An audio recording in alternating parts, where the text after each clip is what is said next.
make of Dodd's bill?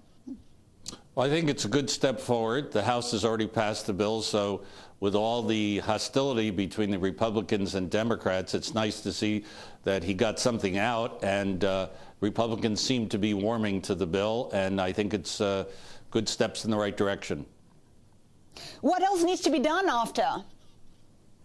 Well, I think the bill does a few things that are important for Asia. First of all, it sets up a systemic risk regulator, which will hopefully work with regulators throughout the rest of the world to try to detect bubbles before they burst.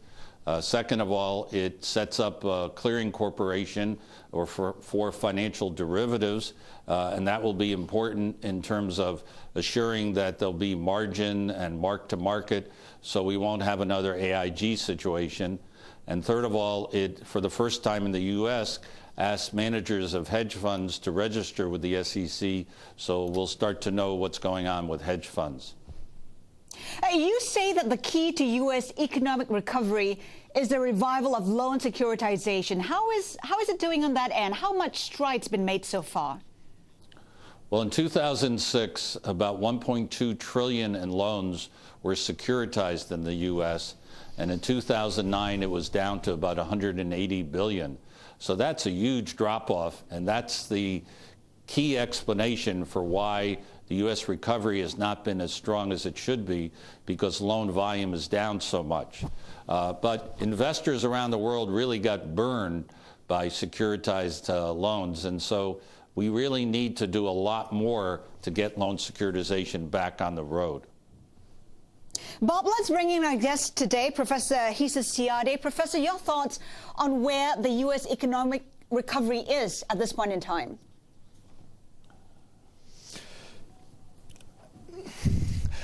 I find the outlook not very easy to sort of predict.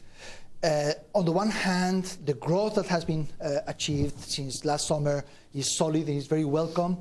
But all the signals seem to me to say that it is largely based, continues to be largely based on the stimulus and the support. I mentioned a little earlier, and let me just mention quickly for context here, that on the private demand side, we see capacity utilization hovering at close to the bottom that it reached last April, more than 10% below the normal levels of previous years. So that's a huge amount of spare capacity out there, hindering investment demand by firms. Unemployment is very high. For 6 months, it has been hovering, just under between 9% and 10%.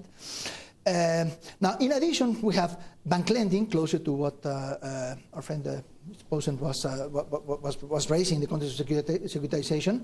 I would like to note that bank lending itself has been contracting, has not recovered, and it seems to have stabilized in the last couple of months, but it is certainly not growing, not recovering.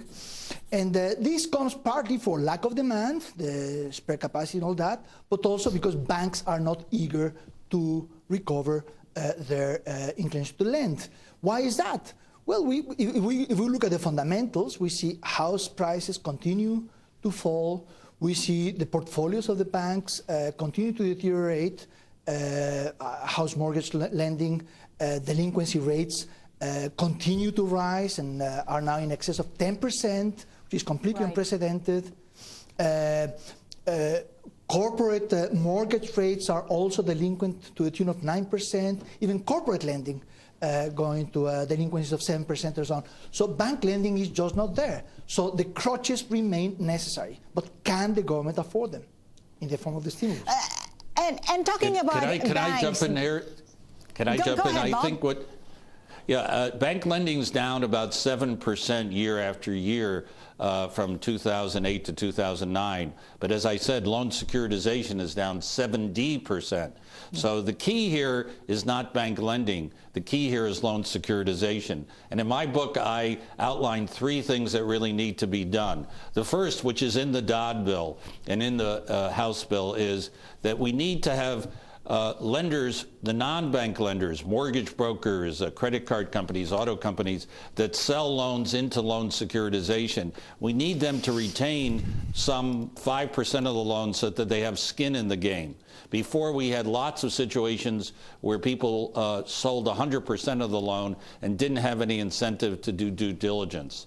The second is we need to have the banks that sponsor these pools put some capital behind the pools so that we have some backup. And the third thing is we need major reforms of the credit rating agencies because they put AAA and AA labels on lots of these securitized loans, and they defaulted within 6 months or a year. And those bills, the Dodd bill and the House bill, are starting to move toward making these credit rating agencies more accountable for their ratings. So I think these are the key things to get that loan securitization going. All right, Bob, we have to leave it there. Bob Pozen joining us from Hong Kong. Also, Professor Seade, thank you so much for your time today.